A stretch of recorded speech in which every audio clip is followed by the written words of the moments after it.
বিসমিল্লাহির রহমানির রহিম। অনার্স তৃতীয় বর্ষের শিক্ষার্থীরা, তোমাদের আজকের ক্লাসে সুস্বাগতম। সাথে আছি আমি ফাহমিদা হোসাইন। আজকে আমি তোমাদের জন্য যে পাঠটি নির্ধারণ করেছি সেটি হচ্ছে আমাদের 23, 16, 15 বিষয় কোডের একটি প্রশ্ন, যেটা তোমাদের সাজেশনের অত্যন্ত গুরুত্বপূর্ণ একটি প্রশ্ন।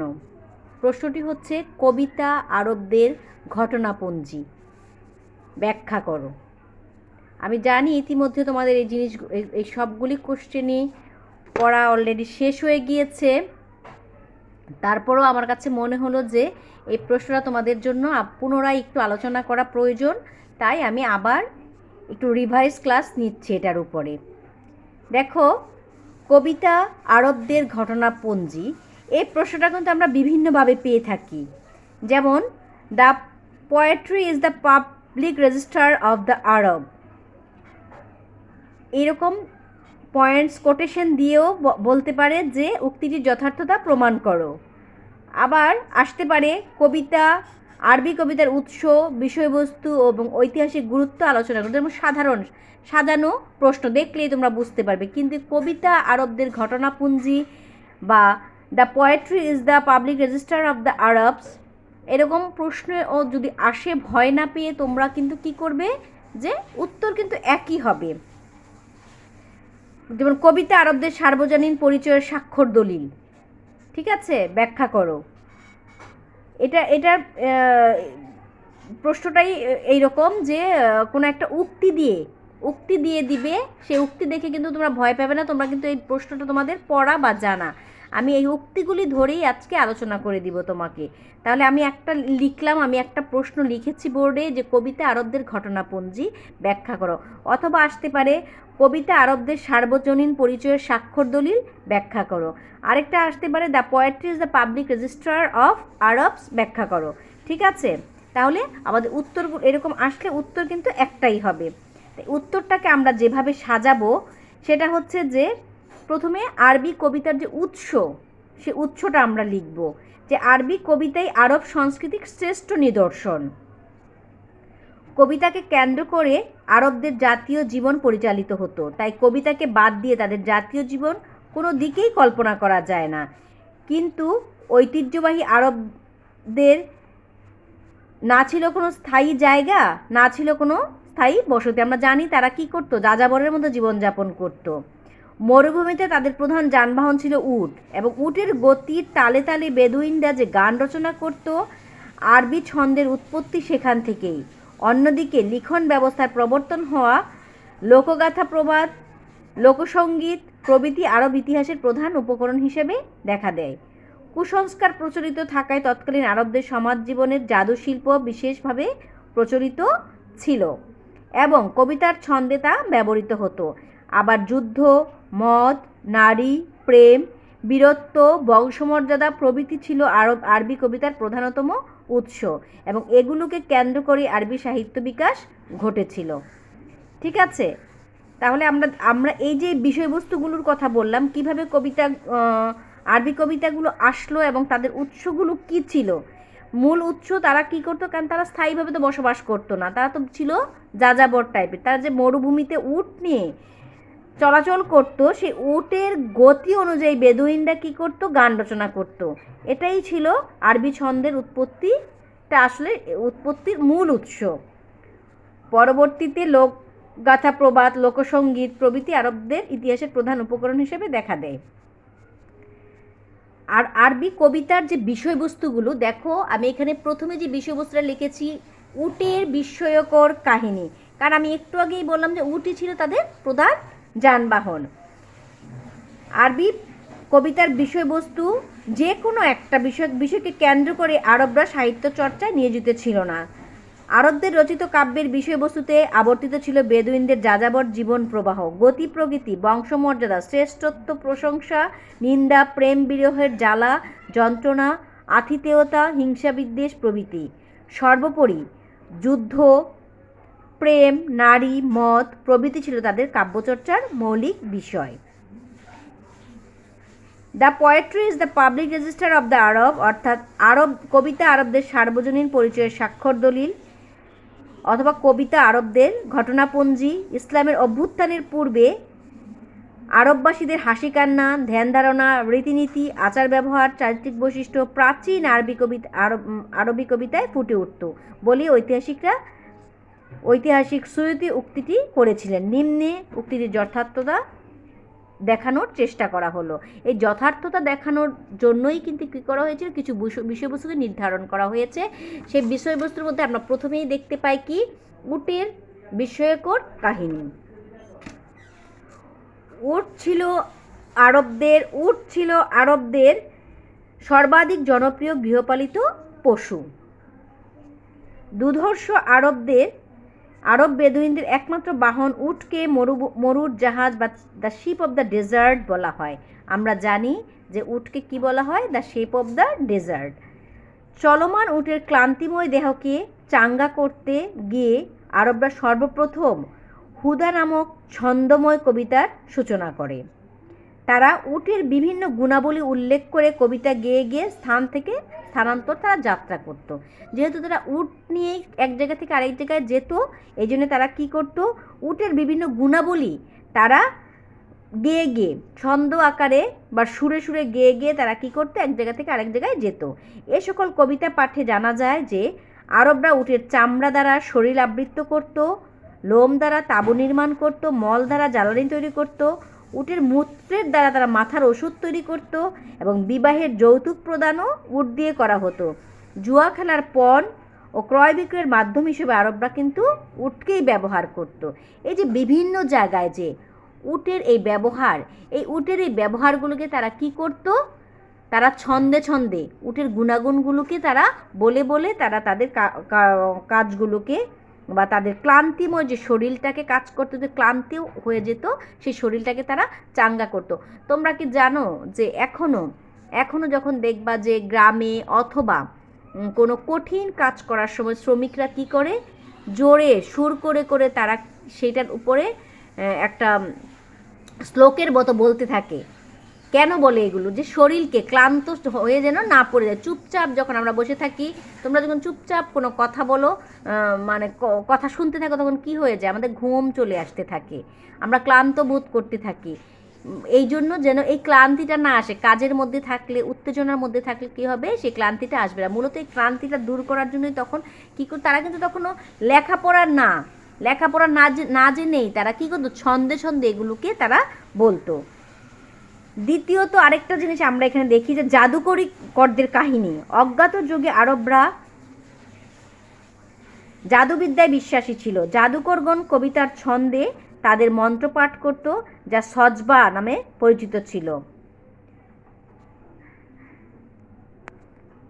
কি বললাম, তা সজবা নামে পরিচিত ছিল। সজবা, দেখো আমি এখানে লিখে দেখাচ্ছি, সজবা, ঠিক আছে, তা সজবা নামে পরিচিত ছিল।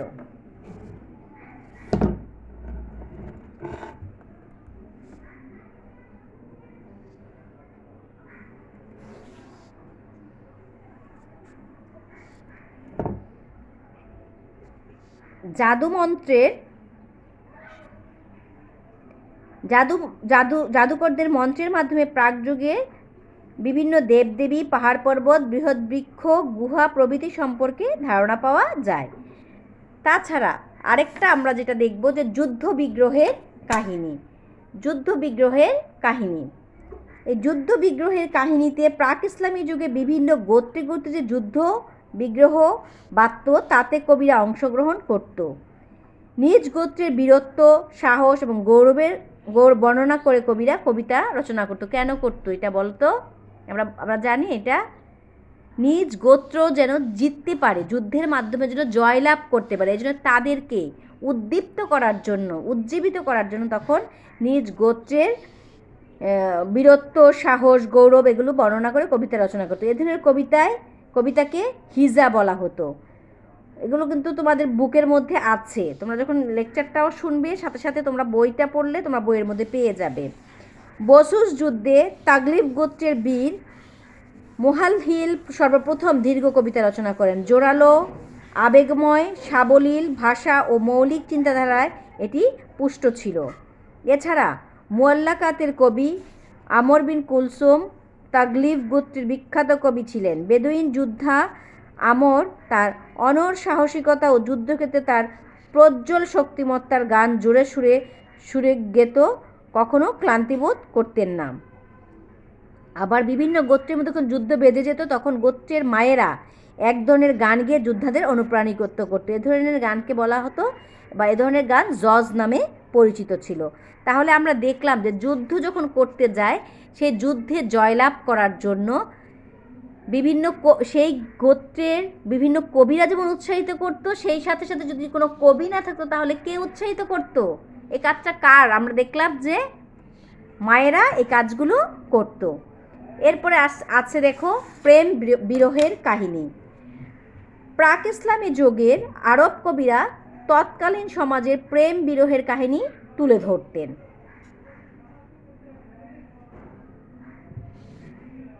এ সময়ের শ্রেষ্ঠ কবি ছিল কে? নাম বলতে পারি আমরা, ইমরুল কায়েস, এক পণ্ডিত। হ্যাঁ, এ সময়ের শ্রেষ্ঠ কবি ইমরুল কায়েস। তিনি কি বলেন দেখো, ওহে বন্ধু যুগল এখানে দাঁড়াও, আমার প্রিয়া এবং তার বাস্তবিকতার স্মরণে একটু ক্রন্দন করে নেই। কিন্তু তারপর তার প্রিয়তমা ফাতেমার লুকোচুরি মান অভিমান লক্ষ্য করে তিনি নিম্নোক্ত কবিতা এভাবে মনের ভাব ব্যক্ত করেন। হে আমার প্রেয়সী ফাতেমা, তুমি এসব আস্ফালন পরিত্যাগ করো, আর যদি আমা হতে সম্পর্ক ছিন্ন করতে চাও তবে তা ভালোভাবে ছিন্ন করো। তার মানে আমরা এই উক্তিগুলো দিয়ে দেখি যে সেই সময় প্রাক ইসলামী যুগে আরবরা কী করতো, যে প্রেম এবং তাদের মধ্যে যে প্রেম হতো, ভালো লাগার সৃষ্টি হতো, সেই ভালো লাগার উপরও তারা কবিতা রচনা করত। যখন তাদের মধ্যে বিরহ আসতো, কষ্ট আসতো, সেটা নিয়েও তারা কী করতো, কবিতা রচনা করত। এছাড়া বিভিন্ন যোগের বিবরণেও তারা কবিতা রচনা করত। দেখো, প্রাক ইসলামী যুগে আরব কবিগণ তৎকালীন যুগের ভৌগোলিক, রাজনৈতিক, সামাজিক, সাংস্কৃতিক, ধর্মীয়, অর্থনৈতিক প্রভৃতি অবস্থার একটি সাবলীল বিবরণ তুলে ধরেছেন। অজ্ঞাত যুগে সুদের ব্যবসায় নানারূপ কুফল সম্পর্কে কবিরা বিভিন্ন কবিতা রচনা করেছেন। তারপর আমরা দেখতে পাই যে আতিথেয়তার কাহিনী, এটা নিয়েও তারা রচনা করেছেন। আতিথেয়তা ছিল প্রাক ইসলামী আরবদের সর্বাধিক প্রশংসনীয় একটা গুণ। অতিথির সম্মানার্থে তারা কিছু বিলিয়ে দিত, সব কিছু বিলিয়ে দিত, তারা কুণ্ঠিত হতো না। নিজ পুত্র হত্যা মেহমান হলেও তাকে তারা কায়মনে সেবা করত। একদিন হাতেম তাই তার অতিথি আবিদ, বিসার, নাবিগা প্রমুখের জন্য তার পালের সকল উট দান করে দেন। এই ঘটনা আরব কবিদের মুখে মুখে ঘুরে ফিরে। এছাড়া ক্ষুধার্তকে অন্নদান, আশ্রয় প্রার্থীকে সাহায্য করা, অত্যাচারিতকে সান্ত্বনা প্রদান, প্রতিশ্রুতি আশ্রিতকে রক্ষা করার রোমাঞ্চকর কাহিনী আরব কবিগণ উল্লেখ করত। আর একটা নতুন আমাদের মধ্যে এসেছে দেখো, ওফাদারি কাহিনী। এই ওফাদারি কাহিনীটা কি? অবালক দুর্গের অধিপতি সামাওয়াল বিন আদিয়া ছিলেন একজন কবি। তার একটি কবিতা থেকে জানা যায় যে প্রাক ইসলামী আরবরা কী পরিমাণ ওফাদারি বা বিশ্বস্ত বা প্রেমনিষ্ঠ ছিল।